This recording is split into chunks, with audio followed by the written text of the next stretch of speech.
This recent lawsuit is going to bring a lot of chaos and turmoil to Shannon Sharpe's life, but I believe this lawsuit is a lot deeper than what meets the eye. Disgraced Houston attorney Tony Busby has announced he's filing a lawsuit against Shannon Sharpe on behalf of a Jane Doe. If you've been following celebrity lawsuits, especially in the last year and a half, then you would know that Tony Busby has been a recurring character. He's literally involved in suing literally everyone, right?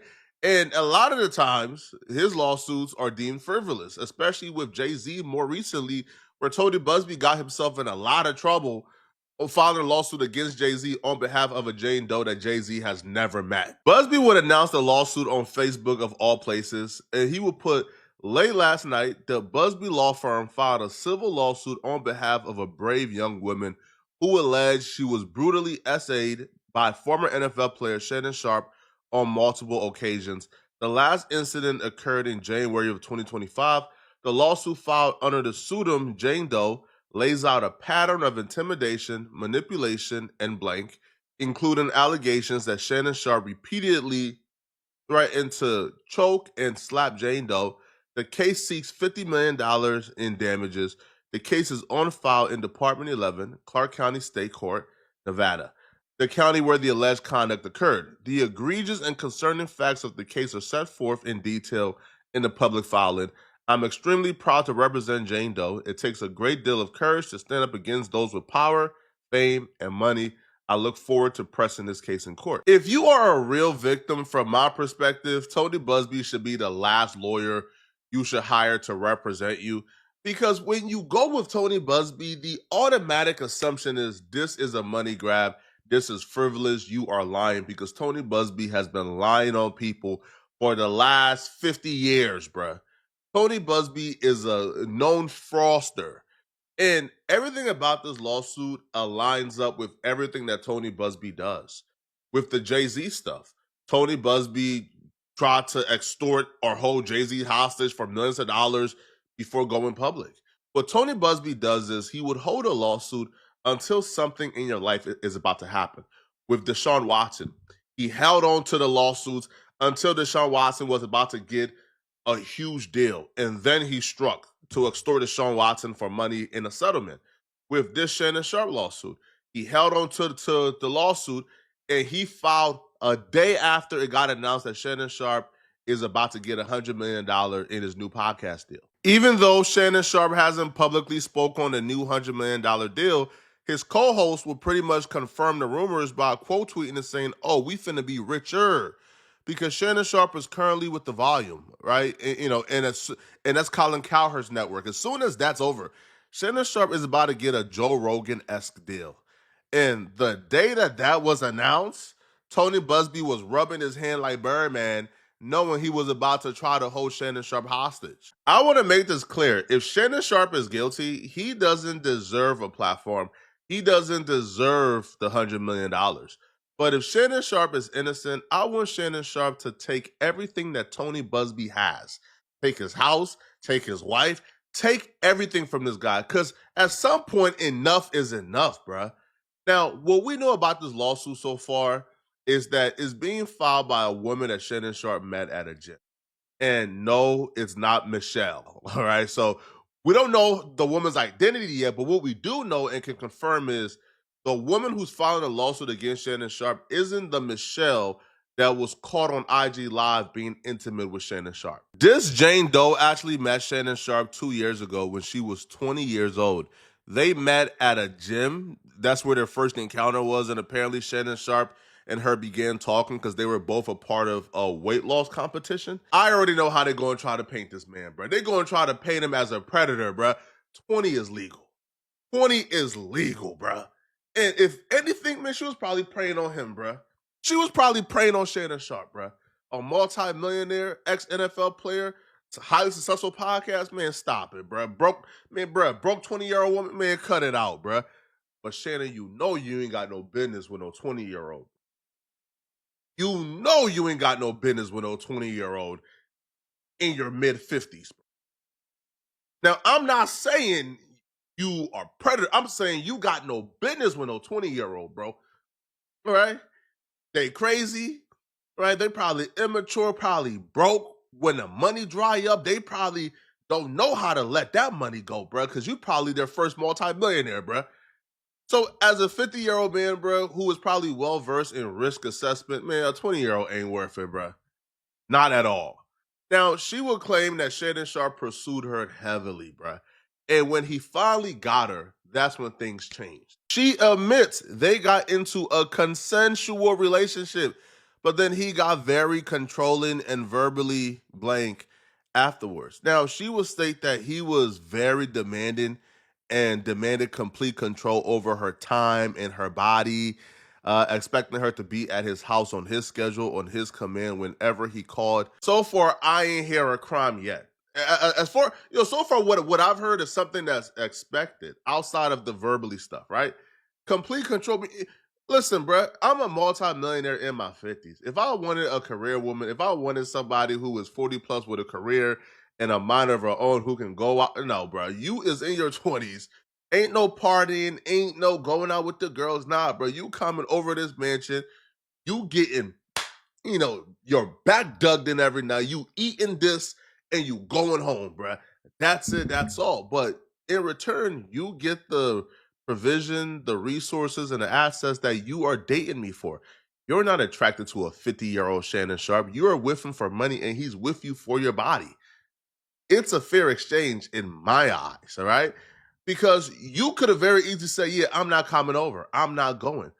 You consensually and willingly entered into a transactional relationship, and now you're trying to paint them as a monster for your relationship being transactional. It will continue. Doe claimed that there was one argument in particular that terrified her when he yelled at her while a firearm was visible in the room.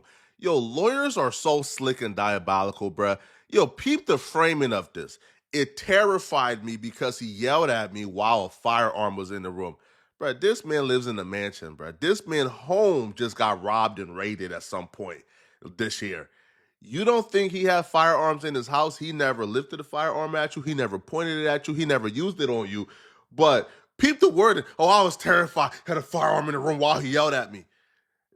Yo, this is lawyer framing because essentially what's going on is he wants you to lead to your own conclusion. They're protecting themselves from a countersuit. Because when you say, oh, he pointed a firearm at me, no, they can't say that because that's when Tony Busby getting his eye rated, right? He getting his assets taken by Shannon Sharpe. So they gonna lead you into your own conclusion. Oh, I was terrified. He was yelling. Firearm was in the room. Man, you thinking he probably did something with the firearm, bro, when all he did was talk to her. Now, here's where they try to paint him as a monster, and this is where I think it's pretty reasonable what he did in this situation, okay? So, plaintiff tried sharing her location with her friends from her iPhone, just in case, the doc stated. But Sharpe saw her sharing her location. The moment he realized what she was doing, he grabbed her by the neck and told her, if you ever do that again, I will effing blank you. This is he said, she said, and so far we haven't seen anything to really back this up. All we know is Tony Busby is a liar and a fraud, so anything attached to him is a lie and a fraud, but we're going to give her the benefit of the doubt, and let's just say, okay, she's telling the truth. While they was in an argument, he seen her dropping her location, and he said, hold on, if you do that again, I will effing... Yo, this man's house just got robbed. This man is a celebrity. This man understands the climate of Los Angeles, right? Like he understands the climate of Los Angeles. Now, I believe they were in his LA home, or let's say Nevada home. This man understands the climate right now, bro. All it takes is a disgruntled woman dropping her location to the thugs she know, and now they coming to your crib blicked up trying to rob you, bro. So yeah, duh. If we're in an argument and you drop your location, I'm stopping that. No. You trying to get me killed is what I'm thinking. So the incident where she was dropping her location took place in Los Angeles because they moved to Nevada shortly after his home got robbed. So yeah, bro, that man is from the projects. He's from the hood, bro. Dropping your low as a woman, man. Listen, bro, I can't fault Shannon Sharpe for taking precautions, homie. Now this next part is pretty disturbing, and I'ma just not even give my judgment on this. I'ma just let the court play it out. So She goes on and she stated that following a move by both to Nevada during the summer of 2024, Doe states in her shoot that she attempted to break things off with Shannon Sharpe, that she wanted nothing to do with him after seeing the Instagram live with Michelle, where he was digging in Michelle guts and he accidentally turned on IG Live, which she would say after she attempted to break it up with him, that led to him graping her. Now, she would say that in her suit, the first instance happened October of 2024 at her apartment. She said the then 56-year-old Shannon Sharpe forced himself on her while she was crying and sobbing. The second instance, the suit alleged that it happened a few weeks later, right? January of 2025, where she would claim that Shannon Sharpe came over to her house again. Now, the first time he forced himself on her or allegedly raped her while she was crying and sobbing, that apparently was not enough for her to cut things off. She invited him over her house again after that because he promised to buy her a Christmas and birthday gift, but instead he violently forced himself upon her again. One will say if somebody did that to you once as a woman, that's probably like a deal breaker, right? Like that's probably something where you would never speak to that person again, where you will call the authorities, where you will go to the police, where you will get that person locked up, where that's not something somebody can do to you and then you go back to being friendly with them or even wanting gifts from them. So to hear that to me is very sus and very sketchy. But with this Shannon Sharpe lawsuit, listen, bro, I believe there's something up here, bro. I think this is get back. And now, if you guys are not aware, bro, a lot of people was blaming Shannon Sharpe for the Fox Sports lawsuit because Shannon Sharpe and the stylist was really close friends. People know that Shannon Sharpe and that stylist actually linked up weeks before the lawsuit was announced. Now, a lot of people, right? Now you can look on the YouTube streets, all right. I believe like Marcellus Wiley also hinted to this in his video, where they believe that Shannon Sharpe bankrolled, funded the lawsuit against Skip Bayless and Fox Sports in retaliation for Fox Sports letting him go. Now, who knows if Shannon Sharpe did this? Who knows if it's true that he's even involved? But what I do know is this could very well be retaliation. This could very well be Fox Sports and Shannon Sharpe retaliating against Shannon Sharpe by bankrolling their own lawsuit against Shannon Sharpe. Now, do I believe this lawsuit is gonna go far? I don't, bro. To be honest, yo, I just listen, bro, because everything she stated, there's really no tangible proof or evidence. I didn't really see any messages in the complaint. I didn't see any type of correspondence with Shannon Sharpe where he's taking responsibility and owning up to it. So at this point, it's he said, she said, bro. And with Tony Busby track record, good luck convincing the jury, bro. Y'all let me know in the comment section, what do you guys think, man? From my perspective, bro, I think ESPN is probably going to put Shannon Sharpe on suspension or at least, take a break off air. I think that $100 million deal is probably not going to happen now, bro. All right. I don't see a company giving Shannon Sharpe $100 million while he's currently involved in an open lawsuit or something this egregious. So, but this is what Tony Busby wants, bro. This is his whole game plan.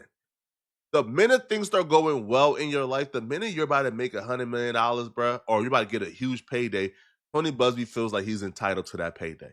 Nobody in the industry is allowed to make a lot of money without Tony Busby. Whenever you get good news, whenever it's been reported you're about to get a huge payday, Tony Busby wants a piece of that check, bro. But y'all let me know, what do you guys think? What's your honest opinion? I may be wrong. Shannon Sharpe may be 100% guilty, and I'll be eating my words and apologizing, but let's have open discourse in the chat. I want to know what you guys think, all right? Let me know.